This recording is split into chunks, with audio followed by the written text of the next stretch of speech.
Hello, YouTubers, friends, compatriots, bootlicker shields, destiny serfs, peasants, vassals, minions, meat sacks, tax cows. I'm a useful idiot. Welcome, and I'm back to the USA again to talk about money and how much money the United States is spending on these wars. And this has become relevant again because, well, America is at war again and will be at war in the foreseeable future, and all the places where we've been in wars for the foreseeable future. So let's go back to the future first. Harvard professor Linda Bilmes, I think this study's actually been around a little longer.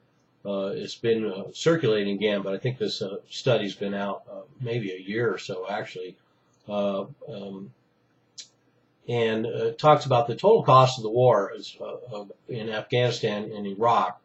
It's going to be $4 to $6 trillion before it's over. So far, $2 trillion has been spent. And this has to do a lot with extended medical costs, military replenishment costs after decades of war, and, of course, nation building. And this has become relevant again because now we're in these new wars, and the United States has spent at least $2 billion so far. So here we go again, and it will add up fast. And one of the things, of course, that's interesting about the cost of the Iraq and Afghanistan wars is we have to remember that the Bush administration and his minions, of course, promised that the war would pay for itself. And there was even people who talked about the costs being $200 billion, and these members of the administration being drummed out unceremoniously for having the audacity to claim that the war would cost that much. So we have to remember that. But another thing we have to remember is another contribution to the cost of this war that the Bush administration, however nobly they were guided, they increased military benefits in 2001, just as these wars began. And so the legacy of all these increased costs, and certainly all the living wounded that will be using veterans benefits for the rest of their lives, of course, these are added costs that people aren't thinking about when these wars are unleashed. And there's a legacy of these decisions that stretch back all the way to World War II and Civil War, as a matter of fact, benefits that are still being paid. And now we have these decisions that will stretch across federal budgets for decades to come. And historically, war costs mushroom over the years, so that's something to bear in mind as well.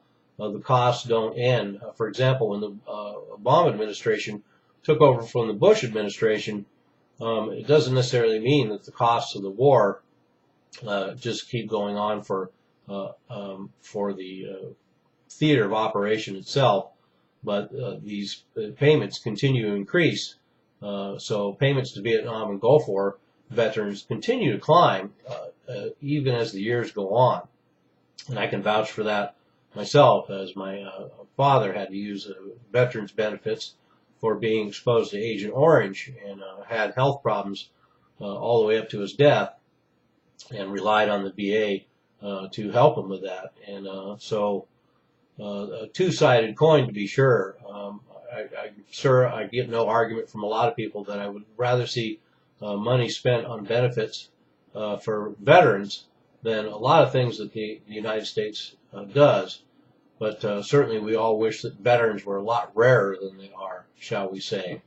So another thing to think about, too, when we think about the costs and all this money, $2 trillion spent so far on the Afghanistan and Iraq wars, is that it's borrowed money. It's $2 trillion that's just added to the debt.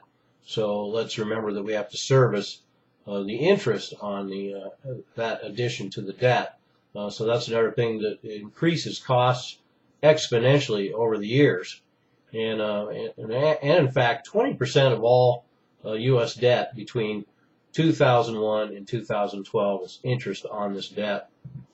And so we have huge budget explosions in the Department of Defense and the Department of Veterans Affairs, and that's why those costs continue to climb. So let's remember that, if the money spent on the war is 20% of all U.S. debt, and these costs keep climbing exponentially, we just have to remember that this makes the fact that there's a huge amount of acquired debt, exploding debt, that's passed on from one administration to the other.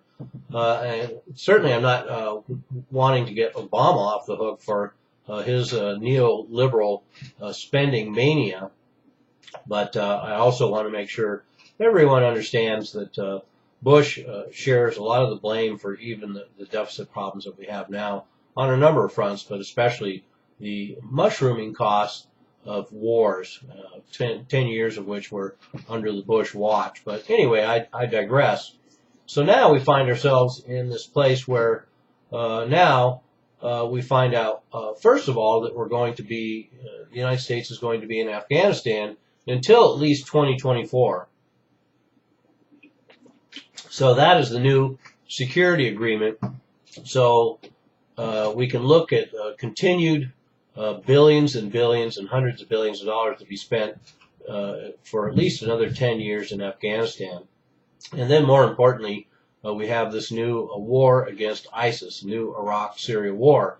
It's been costing $10 million a day, $2 billion so far, and one estimate has been $30 to $40 billion a year. One has been another estimate's been $4 to $22 billion a year. But the more likely, if we look at the way government numbers tend to work, we can pretty much assume that this first year of war against ISIS, we can add another $100 billion of borrowed money onto U.S. war debt that seemingly will never end, and then eventually we will have to once again pay the piper. So war money, money well spent. Topic for another video. I'm a useful idiot. Don't you be one too?